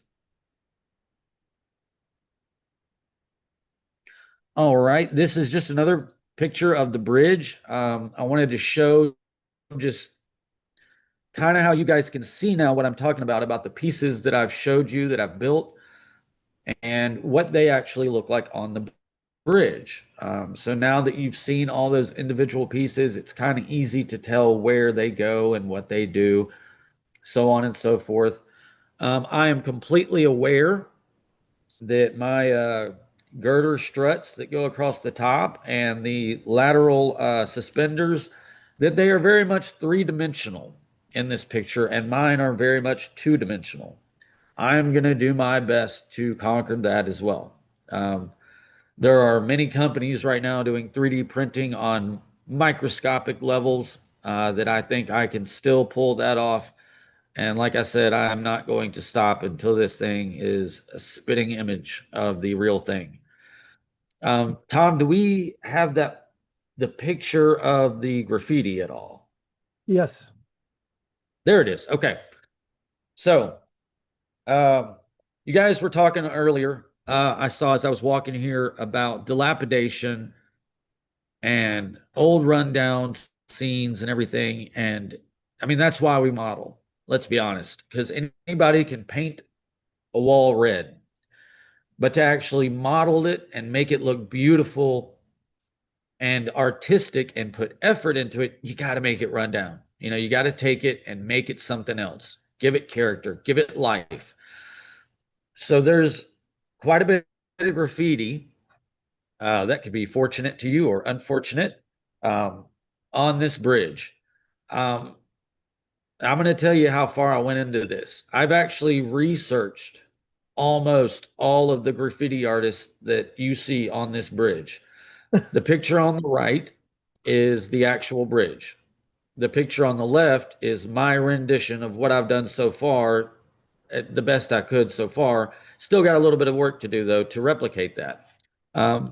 Rams, the one on the left that is a blue and yellow, and the bottom S is white. That picture, this gentleman is a master of high altitude graffiti. And the people that are in that world call it heaven spots. This is something I didn't know. The places where you see graffiti that you just wonder, like, how on earth could somebody even get up there, let alone get up there and create art, you know, almost perfectly. There apparently are quite a few of these individuals that do this. He's from New Zealand. And the one to the right of that, this man named Diesel, is actually French. And he's done also many high altitude and large murals as well, all over the 5 boroughs of New York and all over the world. These people are apparently very well known and very well respected in their fields. There's quite a bit of graffiti littered all over this bridge, you know, the few miles of it that there are. Some of it is, well, most of it, I should say, is illegal. And most would call an eyesore. But some of it is actually sanctioned and commissioned work. There's a gentleman by the name of Kenji Takabayashi who has been commissioned to do some beautiful work. I believe it was a 9/11 tribute on the, I believe, if I'm not mistaken, it's the easternmost bottom section of the arch pier, and it is absolutely beautiful. The work he's done. It's probably 2 stories tall and, I don't know, 100 feet long, and it is very nicely done. These, of course, were just people that were trying to get their name out there and kind of deface something. But as I said before, I'm just going to model what I see. All right, so, and also keep in mind too, this is in scale. This is tiny. So this was very, very difficult to do. Very, very difficult. This is not O scale. You know, I mean, this is, those are not even the width of my finger by any means. But all right, next one. If there is another one. Oh, yep. So just wanted to show how I'm storing everything to the best of my ability at this moment. It's basically the left side and the right side of my hallway as you walk in right now. So I've got all the pieces sitting there that have been painted on one side, the ones that have not been painted on the other side. And anything that can be glued is glued at this point. Anything that cannot be glued yet is not. And guess we can go to the next one. And that's it. So as always, Ophelia, you know, my little helper. She's getting in the Christmas spirit now, so she's not barking as much at you guys anymore, which is always good news. So, well, thank you guys for listening to me. I had a very stressful and hectic week and day that I cannot even begin to explain, but it always makes me feel so much better to come see you guys. So thank you. That is amazing work, Doc. And the rusting and what type of paint are you using? What All acrylic? acrylic. Yeah. And you're Everything is acrylic. diluting it with water? Yep. Well, yeah. Well, on this, yes, absolutely. Yeah. I don't always do it with water, but with this one, I am. Yeah. Are they simply craft paint or are they modeling paint? What's your A preference? mixture, a mixture. I Like would Vallejo? say most of them are craft paints. Yeah. I'm doing this on a budget. So I've watched a few videos on how you can pull things off with that. So that's what I'm Yeah. doing. That's one also reason why I do it very, very diluted. Um, and I just make sure that I do it slowly and I take my time and I don't put too much paint on so that there's not any warping or I don't, destroy the wood material at all. That's also the reason why it just takes so long. You have to be patient, and it's wearing my patience thin, but you have to be, I think especially it'd some be, of these pieces. I mean, you could literally pick it up like this, and just the weight of you picking it up could break it if you don't hold yeah. it correctly. You know what I'm saying? I mean, some of them are just so small. I think it would be interesting to record your rusting process. What paints, what order. I think that would make a nice video, a nice presentation itself. You Yeah, I can do that. do a primer coat, what the base Yep. material is, you do a primer coat, and then what the series of colors and washes and how you do that would be fascinating. And Yeah, I then, learned the one of the mauve kind of color that I learned that from the gentleman from Canada, Boomer Diorama. He was weathering, I want to say it was a cow catcher on the front of a locomotive, and just said, if you don't know this color mauve, you have no business modeling rust or this type of material. And so I messed around for probably about 3 days until I found it. That mixture that makes that color, and I was like, "This isn't gonna work. It looks ridiculous. It's like some type of pink or something." And I swear it works. I was so blown away.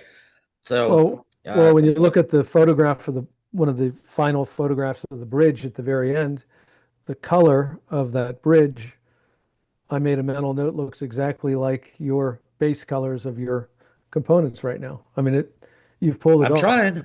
Like I said, I want to make it to where it looks like the bridge from 10 feet away, and it also looks like the bridge from 10 inches away, if that makes sense.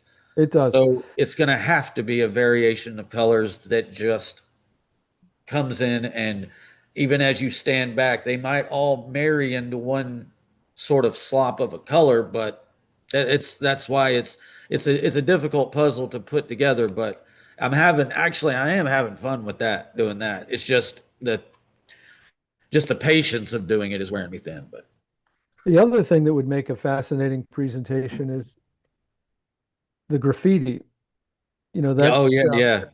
so I think if you would record again, the how you went from the photograph that you have to you hand painted that, right? Yep, I started out with this right here actually. Let's see. I So a lot of started people, out with oh gosh, that's too bright. Sorry, hold on. We'll get there. I started out with a pencil outline of each of these, very, very lightly pencil outline, because basically if I do something I can't cover up, or if I make a mistake I can't go back on, it's over with. This piece has to be replaced, which means that I have to go in with a Dremel and redo each one of these and recess this piece right here, this square piece. I didn't want to do all that, so I had to very, very carefully. I mean, just to put it into perspective, each one of these stones, it's so hard to see. I'm sorry about my lighting situation. But if you can see the individual stones here going down, the layers of stones, each one of these is exact to the stones that are on the real bridge. I measured these graffiti pieces by the stones on the yeah, picture because I couldn't fly to New York and pull out yeah. 150-foot tape measure. So what I did was I measured it by the exact stones, and that was how I just determined the size, width, and height of each one of these. And like I said, did it with a pencil, and then did it with mainly, now I did some brushwork, but mainly with these right here. Yeah. Well, I think that would make an interesting show. You know, a lot of people do the graffiti with an art program and make a decal and slap it on there. You're actually doing real artwork there, and I think that's to be noted by everybody. You know, so Yeah, many people commented on Facebook and things asking if they were decals, told me they could help and make decals. If it ever gets to the point where I think it does not represent the true thing, I'll go that route. But as long as I can pull it off, I'm going to do it all by hand. no, I think what you're doing is the real deal. So that's Yeah. phenomenal modeling. You're doing a great Thank you. job, and it's going to be a museum piece when you're done. I hope so. Terrific. Great job, and we look forward to part 3. Another 5 months, right? Maybe not that long. Maybe not that long. I hope not. Well, thank We're you going to very get some much. builds done here very soon. Thank you, guys. Any questions for Doc before he goes? Yeah, I have a question. Doc, so the ironwork, especially the one piece you showed that has the curved iron with the cross members in it, are you laser cutting that? It's MDF laser cut wood. Yeah, hold on. I got a piece. So some of that you're... This? Yes. Yes. Yeah, that's all one laser cut piece. So I had a question, and some of that you're having problems with. Do these go like that? Did you think about going plastic, going, jeez, I can't think of the term now. 3D printing? Talking about 3D printing? No, I was thinking about just the pieces that you were having where they were warpings and so on. Is just using plastic, not acrylics, modeled plastic.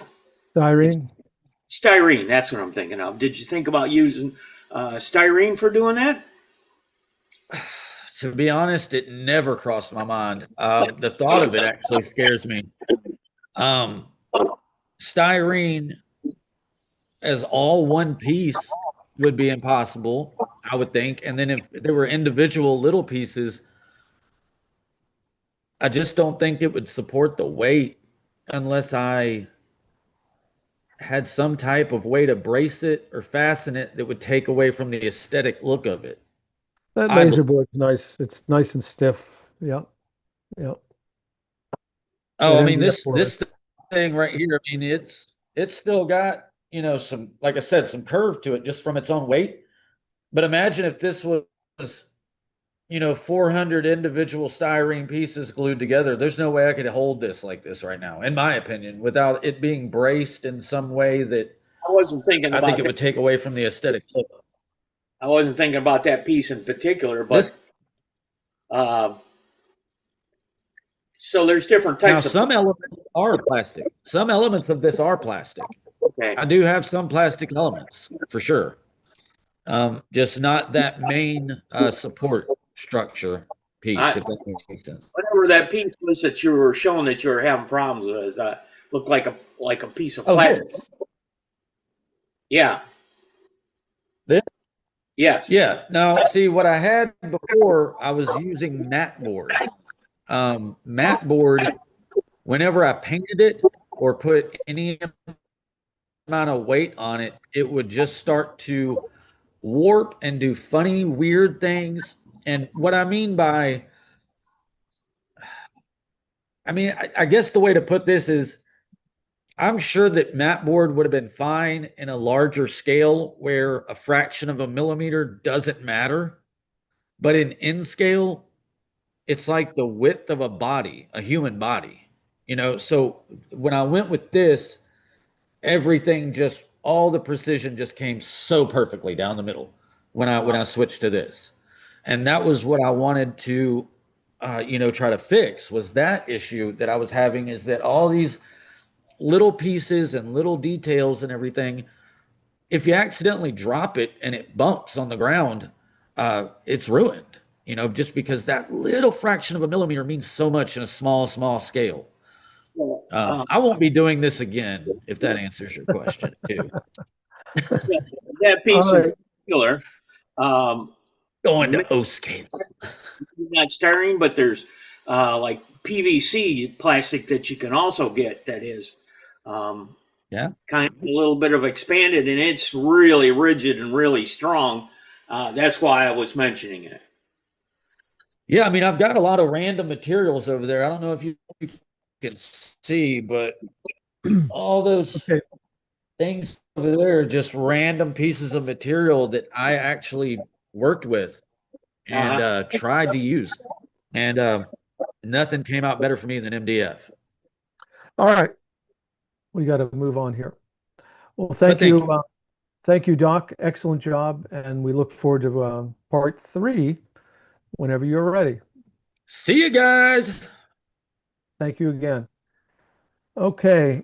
Now we're going to play the National City Trains video, which supported Doc's presentation. National Capital Trains is the largest supplier of N-scale modeling products in the state of Virginia. We have been in business since 1989. We carry a full line of modeling products, specializing in N and HO-N3 scales. We carry a large selection of competitively priced high-quality N-scale products from Atlas, Bachmann, Digitrax, Intermountain, Cato, Microtrains, NCE, Pico, Rapido, Soundtrax, as well as Brass. For foreign railroad train aficionados, we offer a wide selection of Japanese and European prototype trains. We are located 20 miles from Washington, D.C. in Springfield, Virginia. We are a short 7-minute drive off Interstate 95. Stop in and see us for the best in N-scale. We also have online ordering on our website, including great prices and expert advice. Call us for your N-scale modeling needs and advice. Use the QR code to visit our website. We look forward to serving you. Thank you, Phil, for running that. Well, next up we have Jamie Bothwell, News and Views S-Scale, a visit to Hugh Sin's layout. Welcome to the show again. Appreciate your contribution, Jamie. Hi, guys. How you doing? So far, so good. Okay, well, let's see. Let's get right into it here. Let's see. What do I got to do? Go to here. I had this up. There we go. There's that. Oh, I got to do the share, don't I? Okay, so let's see. Where's share screen? There we go. Click that. And click that. And where's my little thing there? I can't see because you guys are in the way here. View. Go to view. Yep, I just couldn't see view. Something was in front of it on my screen. Okay, so there we go. News and Views, that's me. And today we're going to look at Hugh Sin's Reading Railroad. A couple weeks ago, my club went down to Hugh's house. Hugh's a club member, and it was his turn to host the meeting. And so we went down there and had the meeting. And then afterwards, we went down and took a look at his railroad. So here's Hugh, our host, standing by his railroad. This view shows, the general view sort of shows the whole layout. It was what Hugh calls a paper clip. So you're looking at one end of it down here, and then it would come down this way and around, and then go all the way around the back of the room, and then come back down this side. And then it ends up behind me, from where I was standing to take a picture. So it's a little bit more than a paper clip per se, but Hugh likes to call it a paper clip. Now he has since added this piece right here. You see this track that's coming in from the left, that Hugh acquired some larger locomotives from his father. That his father acquired from some S-scale people who were selling them off. I'll get into that in a bit. But he needed a place to run them, needed a little bit bigger radius to run some of these larger locomotives. And so he added this extra loop to the outside. And so that's what you got going on there. So, okay, so here is a Reading I-10 280. This model was built from a kit that was once offered by Lehigh Valley Models, and Hugh acquired it, or maybe Hugh's father acquired this one, and so now it's got a home on his layout. This was the convention car from 2024. We sold them in green and red. I believe they're all sold out now, but you might be able to still get a red one. A green one. Actually, the green ones did not sell as well as the red ones. We were a little surprised. This is a Northampton and Bath box car that Hugh built from a kit available from Des Plaines Hobbies. It's the Des Plaines makes a Pennsylvania Railroad X29, and that's what this car was based off of. So he built this one from a kit. Here's a Reading Caboose. This is a brass model. These models were available years ago in several different flavors. You know, they had the Lehigh Valley one with the portal windows, and this is a Reading version, et cetera, et cetera. So, you know, that ubiquitous Northeast Caboose. For those of you who are in American Flyer, you might recognize this also as, you know, American Flyer made a Caboose like this. It was, you know, one of their Caboose types. So many, many, many of these running around from American Flyer, but this one is a brass model.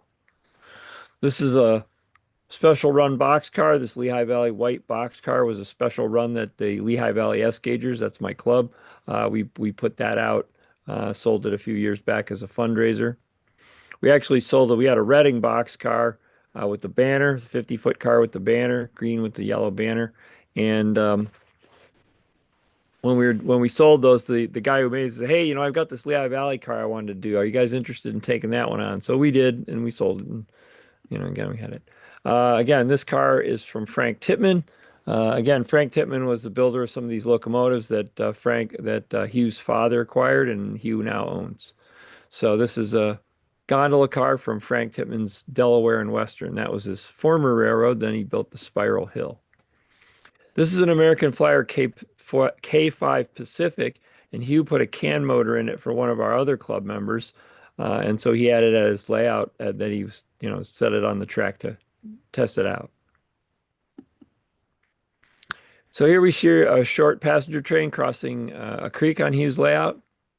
This would be way down at the end of the layout when you looked at it at the, you know, when I showed you the view of the overall view of the layout, this would have been at the far wall as you were looking at that. So when we were there, this was one of the trains that he was running. The other one was this FP7 powered passenger train. So again, it's also going over the creek, sort of the scenic highlight. So I took a couple of shots there. Here's a coaling tower that Hugh built from a Lehigh Valley Models kit.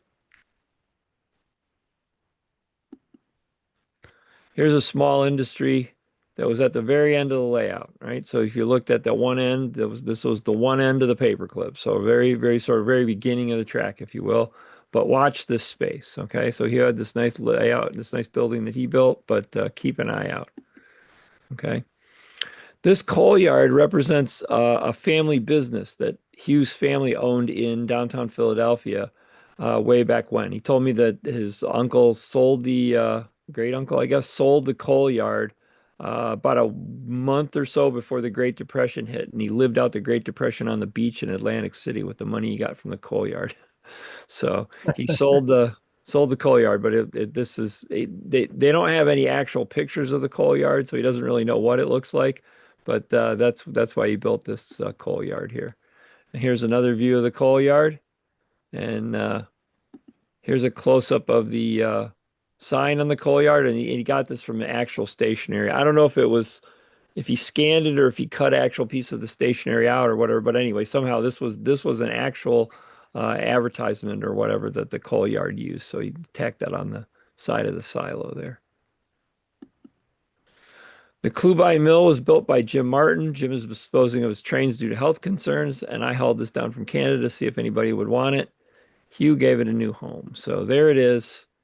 There's the Clubine Mill. You can see at the end of Hugh's layout there where that one brick building used to stand.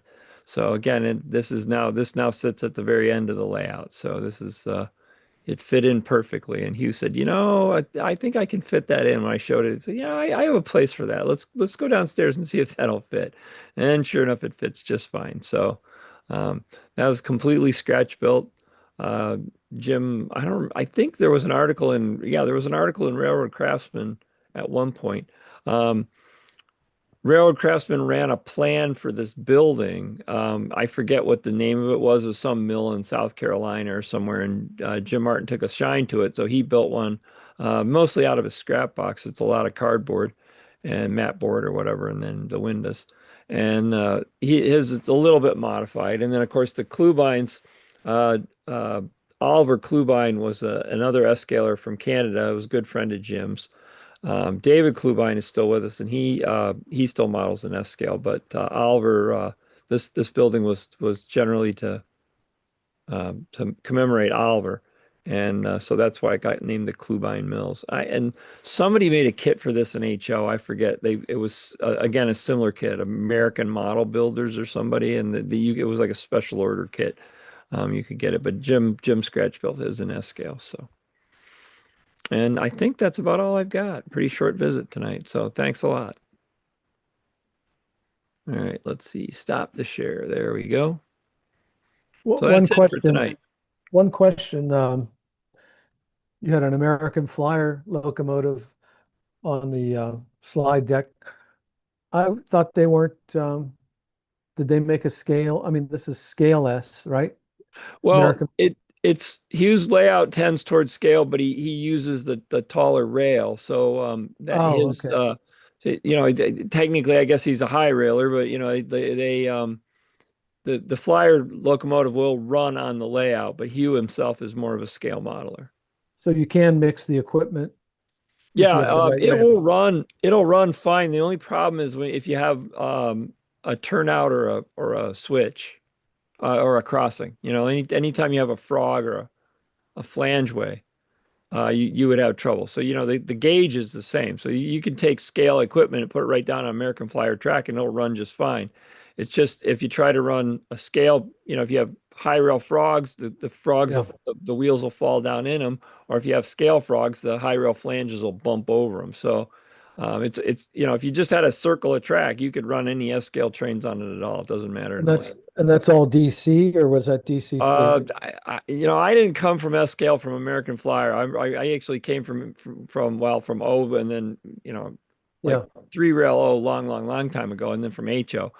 But there are American Flyer trains that are AC, and I believe the newer ones are DC. So, but that was my question. Yeah, so I think you can, like. Well, you said you said you remotored that one, so you probably he remotored it and put a CAN motor in it, and he probably switched it. Off. It ran probably off. switched it from AC to DC. Well, if it was AC in the first place, it might have been DC in the first place. So, like I say, some of the American Flyer stuff came as AC, some came as DC. I know I was futzing around. I'm trying to build a little loop of track for my grandson. And I had a locomotive that I got on the cheap. It was a S helper service locomotive, and I bought it. I actually bought it for parts. I bought it but it didn't have a shell, and the box is marked AC on it. And when I took it apart, what it had was a device with a rectifier on it. Like a plug-in instead of a instead of a receiver for DCC. In that space, it had a plug-in that also included a rectifier. So like these S helper locomotives were never built with AC motors in them, but you could run them on the AC track because when you bought the AC version of it, it had a rectifier in it that rectified the AC over to DC to run the motor. If that makes any sense at all. It does, yeah, because so that's Hugh runs on DC. And he converted that locomotive over to run on DC also. But again, I don't know if it came with an AC motor or a DC motor, but American Flyer did make both types of locomotives. They made AC and DC. Yeah, I didn't mean to beat that to death. I just caught my eye that you mixed two different lines, I guess. That's like I said, I saw that locomotive and looked, I thought it was nice of him that he remotored it for this one club member. Before we go, how's your layout coming along? Well, I actually kind of started a new layout last night, so I've been looking at it for a couple of months, and I've been thinking about something. So I'm trying to start something new too. I haven't been making very much progress at all on my one layout, and that, my passenger train layout. So that's why I've just been a little frustrated lately. And I thought, oh, the heck with it, I'm going to start building this. So this is kind of my layout to run all my old time truss rod box cars and steam locomotives and whatnot on. So Well, document. So we have yes, something. yes, and I have. I just came off of a couple of days of vacation for Thanksgiving, and then of course we got a bonus one because of snow days for yesterday, so we got an extra day. But I am looking forward to a couple of weeks of Christmas vacation, and I'm hoping to make some progress on all railroad fronts at that time. So Well, anyway, at some point, every day will be a Saturday, like me. yep, there is that. So Well, thank you for your presentation this evening, and appreciate it. Appreciate your okay, well, contribution. thanks for having me. So Yep. always enjoy it. I enjoyed seeing Doc's Bridge there. My one of my children lives in New York City, and he doesn't live near the Hellgate, but I've actually ridden my bicycle underneath the Hellgate Bridge a couple of times. So that's we did the bike around New York, and he used to go to school in the north end of New York, and his girlfriend at the time went to school in the south end of New York. So we would drive by the Hellgate Bridge when we were driving between the two. So always interested in the Hellgate Bridge. So I wonder if Doc realizes he's making a museum piece. yeah, there you go. So It's anyway. amazing. Okay. All right. Well, thank you again. Right. And, Good night. Good night. Well, folks, that concludes this evening's show. We'll have our closing with Father Ron, and then we have a caboose to run. Father Ron. O God, as we create in miniature the world around us, may we marvel at the beauty and genius which created the world and instilled in us a portion of your great knowledge and wisdom. Give success to the work of our hands, O God. Amen. Thank you, Father Ron. And now, Phil, if we could run our caboose. Yeah, before I run this, just a comment. So I thought this was a very interesting little video, and I think it is truly the future of rail transportation in America. So with that, I'll go ahead and play this, and you guys can tell me afterwards if you think this is the way you want to ride trains in the future.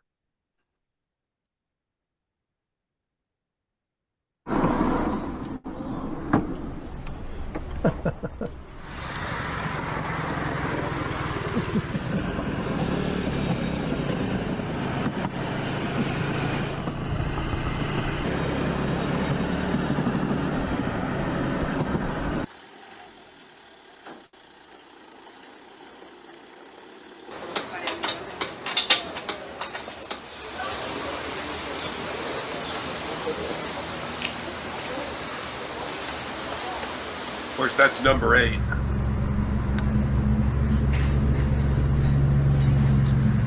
Tom, I think Shantytown is still around. Yeah, that's what I was thinking. Yep. Looks like Shantytown. Wonder what OSHA would think of this one.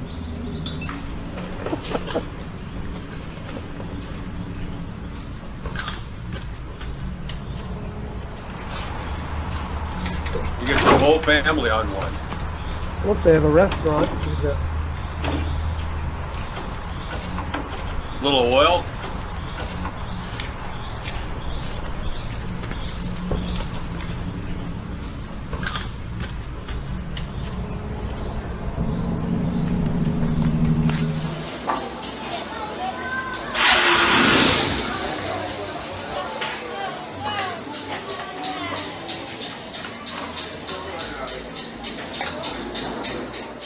Look at the corrugated steel.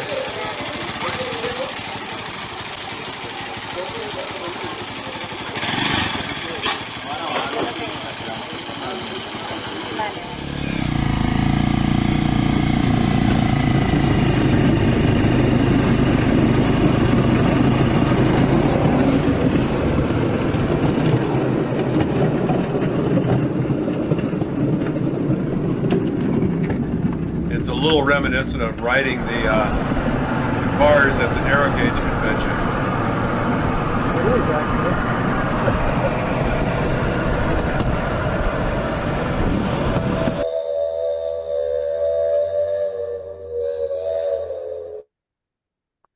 thank you for showing us the progress of California's high-speed rail. I like the buildings, though. They're right up my alley. I'm going to go back and look at that corrugation, pick up some rust ideas there. Well, that concludes our show. Thank you to all the presenters. Thank you for the interesting caboose. And we'll see you next Wednesday at 7 p.m. Eastern.